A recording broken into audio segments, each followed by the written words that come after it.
Hi friends, good morning. మనం స్టాండ్లు తయారు చేసుకున్నాం కదండి. నిన్న గులాబీ మొక్కలు అయితే పెట్టి మీకు చూపించాను కదా.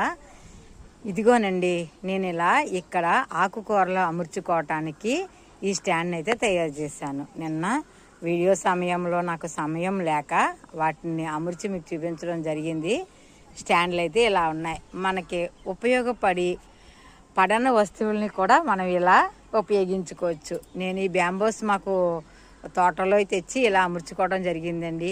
ఏదోనండి, మన టెర్రస్కి ఇబ్బంది లేకుండా మన ఇంట్లో ఉన్న వాటిని ఇలా ఉపయోగించుకుని నేను స్టాండ్లుగా రెడీ చేసుకున్నా. చూసారా, ఇలా ఒకటి, ఇలా ఒకటి, ఇక్కడ 5 కర్రలు, ఇక్కడ 5 కర్రలు పడ్డాయండి. ఇది నాకు మంచి స్టాండ్గా అయ్యింది. మీకు ఈ వీడియో ఉపయోగపడుతుందనే నేను అనుకుంటున్నాను. మీకు ఎలా అనిపించింది అన్నది మాత్రం మీరు కామెంట్ ద్వారా తెలియజేయండి. ఫ్రెండ్స్, చాలామంది మన ఛానల్ చూస్తున్నారే కానీ లైక్ కానీ మనకి సబ్స్క్రైబ్ చేసుకోకుండానే చూస్తున్నారు. చిన్న సపోర్ట్ మీరందరూ ఇస్తారని మనస్ఫూర్తిగా కోరుకుంటున్నా. Bye bye.